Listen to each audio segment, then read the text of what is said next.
चतुर्कुलम presents मंदुक्य उपनिषद वेदांटोनॉमिक्स की दृष्टि से।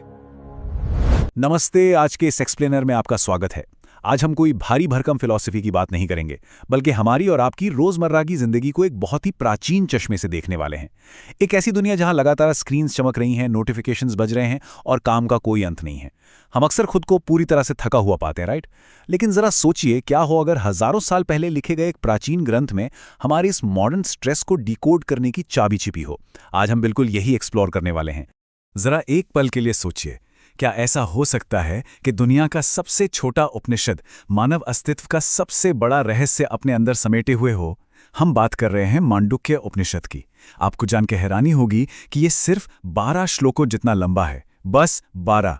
लेकिन इसके बावजूद ये दावा करता है कि ये पूरे ब्रह्मांड, हमारी रियलिटी और इंसानी दिमाग का पूरा नक्शा सिर्फ एक सिंगल आवाज, एक सिंगल साउंड के जरिए खींच सकता है। और वो साउंड है ओम। और हाँ, ये कोई हवाई दार्शनिक बात नहीं है, बल्कि ये सीधे तौर पर हमारी चेतना यानी हमारी कॉन्शियसनेस से जुड़ा है। प्राचीन अथर्व वेद के स्क्रॉल्स में खोजा गया ये छोटा सा ग्रंथ सच में कमाल का है। पता है क्यों? क्योंकि ये किसी भी तरह के बाहरी कर्मकांड या पूजा पाठ की बात नहीं करता।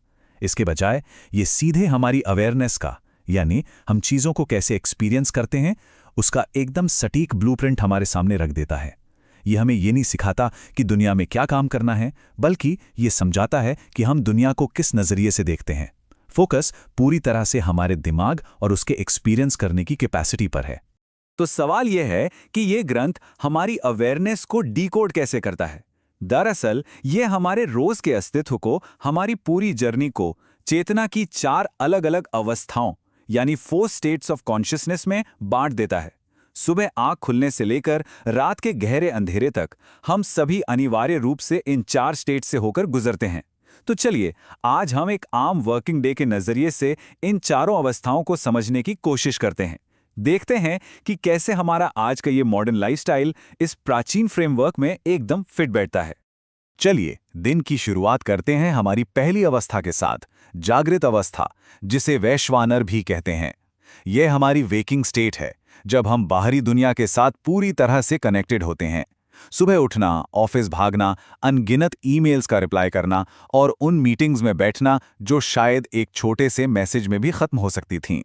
हम इकोनॉमी का हिस्सा बनते हैं। यहाँ हमारा पूरा फोकस बाहरी सिस्टम्स, हमारी सोशल आइडेंटिटी और इस नापी जा सकने वाली फिजिकल दुनिया पर होता है। आसान शब्दों में कहें तो यह हमारे पूरी तरह से एक्शन में होने की अवस्था है। लेकिन यहीं पर एक बहुत बड़ा कैच है। हमारी आज की मॉडर्न सोसाइटी की सबसे बड़ी प्रॉब्लम भी यहीं से शुरू होती है। आज का हमारा वर्किंग कल्चर मेनली इसी जागृत मोड में अटका हुआ है। जब पूरा का पूरा समाज सिर्फ और सिर्फ बाहरी दुनिया पर फोकस करने लगता है, तो इसके गंभीर नतीजे सामने आते हैं। हम लोग हाइपर प्रोडक्टिव तो बन जाते हैं, लेकिन साथ ही एंग्जाइटी से भर जाते हैं और अंदर से एक अजीब सा खालीपन महसूस करते हैं। यही तो है बर्नआउट, जहां इंसान एक मशीन की तरह काम तो किए जा रहा है, लेकिन अंदर से पूरी तरह से एग्जॉस्ट हो चुका है। अब जैसे जैसे दिन आगे बढ़ता है, हम अपनी दूसरी अवस्था में एंट्री करते हैं, स्वप्न अवस्था, जिसे तेजस कहा जाता है। आप ध्यान दीजिएगा, इसका मतलब सिर्फ रात में आने वाले सपनों से नहीं है। ये हमारे ख्यालों, हमारी इच्छाओं और हमारी इमेजिनेशन की वो दुनिया है जो अंदर ही अंदर लगातार चलती रहती है। जब कोई अपनी डेस्क पर बैठे बैठे फ्यूचर के प्रोजेक्ट्स की प्लानिंग कर रहा होता है या फिर ऑफिस पॉलिटिक्स को लेकर मन ही मन परेशान हो रहा होता है, तो असल में वो इसी स्वप्न अवस्था में होता है। ये बेसिकली हमारे दिमाग का अपनी एक अलग रियलिटी क्रिएट करने का तरीका है। और सबसे माइंड ब्लोइंग बात तो ये है कि उपनिषद इस पूरे कॉन्सेप्ट को साउंड के साथ कैसे जोड़ता है। ये प्राचीन ग्रंथ ओम ध्वनि के पहले अक्षर ए को हमारे बाहरी फिजिकल जागृत कामों से जोड़ता है, जैसे जीडीपी कैलकुलेट करना या ईमेल्स भेजना। और जो दूसरा अक्षर है ऊ, वो स्वप्नावस्था को रिप्रेजेंट करता है, यानी हमारे अंदर के विचार, एआई सिस्टम्स की इमेजिनेशन और हमारा मेंटल स्ट्रेस। सोचिए, ये कितनी कमाल की कोडिंग सिस्टम है जिसने हमारे पूरे दिन को सिर्फ इन अक्षरों में समेट कर रख दिया है। इस कंपैरिजन पर थोड़ा और ध्यान देते हैं। आज का मॉडर्न इकोनॉमिक्स और हमारे सिस्टम्स मुख्य रूप से ए लेयर पर बहुत ज्यादा जोर देते हैं, यानी वो बाहरी फिजिकल डेवलपमेंट जिसे आसानी से नापा जा सकता है। लेकिन वो अक्सर ऊ लेयर यानी हमारे इंटरनल माइंड के डायमेंशन को हैंडल करने में स्ट्रगल करते हैं। आज के इस दौर में जहां आर्टिफिशियल इंटेलिजेंस और भयंकर एंग्जाइटी दोनों ही एग्जिस्ट करते हैं, वहां अपने अंदर के माइंड को समझना बाहरी ग्रोथ जितना ही क्रिटिकल हो गया है। सच तो यह है कि बाहर बहुत सारी तरक्की और अंदर से इस तरह का मेंटल स्ट्रगल, यही इम्बैलेंस हमारी ज्यादातर मॉडर्न प्रॉब्लम्स की असली वजह है।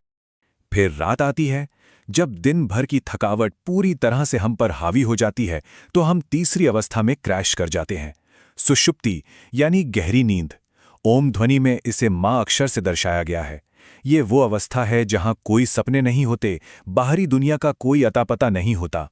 हमारा ईगो, हमारी इच्छाएं और हमारा चंचल मन, सब कुछ एकदम शांत, एकदम डॉर्मेंट हो जाता है। सब कुछ बस एक अनकॉन्शियस सन्नाटे में विलीन हो जाता है। हालांकि ये अवस्था हमें गहरी शांति और आराम तो देती है, लेकिन इस दौरान हम किसी भी चीज के प्रति अवेयर नहीं होते। तो यहां समझने वाली सबसे जरूरी बात क्या है?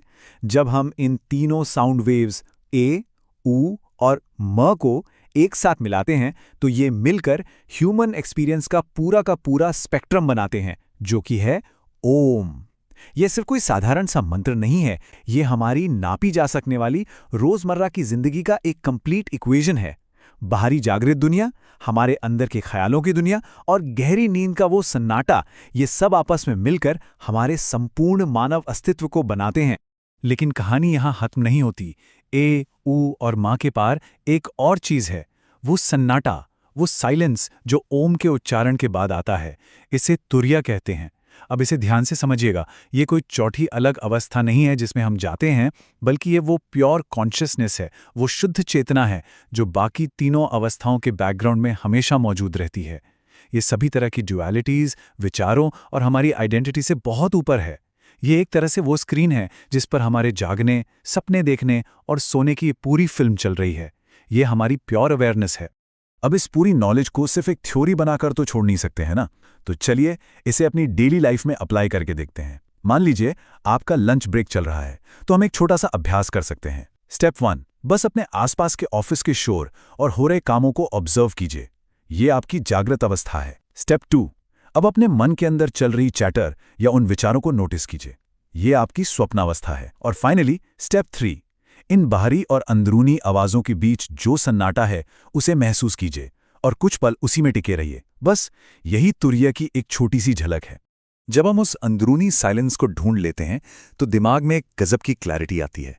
ये हम सभी मॉडर्न प्रोफेशनल्स को एक बहुत ही गहरी बात याद दिलाता है कि रियलिटी सिर्फ वो नहीं है जो हम अपनी आंखों से देखते हैं या जो चीजें बाहर प्रोड्यूस हो रही हैं। रियलिटी दरअसल वो भी है जिसके प्रति हम अंदर से अवेयर हैं। और जैसे जैसे हमारी ये अवेयरनेस बढ़ती है, हमारा इस दुनिया और रियलिटी को देखने का नजरिया पूरी तरह से बदल जाता है और भी साफ हो जाता है। और यहीं से हम एक बहुत ही इंटरेस्टिंग और मॉडर्न कॉन्सेप्ट की तरफ बढ़ते हैं, जिसे हम वेदांतोनॉमिक्स कह सकते हैं। ये वो पॉइंट है जहां हमारी प्योर कॉन्शियसनेस हमारी आज की इकोनॉमी और सिविलाइजेशन के साथ जाकर मिलती है। वेदांतोनॉमिक्स आज के इस मॉडर्न बर्नआउट और स्ट्रेस का एक बहुत ही पावरफुल एंटीडोट है। यह हमें बताता है कि अगर हम अपने बाहरी इकोनॉमिक एक्शंस को अपनी शुद्ध इंटरनल अवेयरनेस के साथ अलाइन कर दें, तो हम सच में एक बहुत ही बैलेंस्ड और मीनिंगफुल सोसाइटी क्रिएट कर सकते हैं। जब इंसानियत इस चौथी अवस्था यानी इस प्योर कॉन्शियसनेस को एक्सेस कर पाती है, तो लीडरशिप में एक गजब का बदलाव आता है। तब डिसीजंस किसी अंधे स्वार्थ या ईगो से नहीं, बल्कि विजडम और जागरूकता से लिए जाते हैं। इसे ही हम एथिकल लीडरशिप कहते हैं। और सबसे बड़ी बात, तब हमारा इनोवेशन और हमारी टेक्नोलॉजी सिर्फ प्रॉफिट मार्जिन्स बढ़ाने के लिए काम नहीं करती, बल्कि वो सच में पूरी इंसानियत को सर्व करने के लिए, उसकी भलाई के लिए काम करती है। तो जैसे जैसे हम इस एक्सप्लेनर के आखिर में पहुंच रहे हैं, हमें खुद से एक बहुत ही गहरा सवाल पूछना चाहिए। क्या हमारी सभ्यता का भविष्य आंख मूंद कर सिर्फ मशीनों और आर्टिफिशियल सिस्टम्स द्वारा तय किया जाएगा, या फिर ये हमारे अंदर मौजूद उस गहरी जागृत चेतना से ड्राइव होगा? मांडुक्य उपनिषद हमें याद दिलाता है कि भले ही तकनीक हमें कहीं भी ले जाए, अल्टीमेटली ये हमारी चेतना का स्तर ही होगा जो ये तय करेगा कि हम उस तकनीक का इस्तेमाल कैसे करते हैं। तो इस सवाल को अपने जहन में रखिएगा और उस मौन को महसूस करने की कोशिश कीजिएगा। आज के इस एक्सप्लेनर में हमारे साथ जुड़ने के लिए बहुत बहुत शुक्रिया।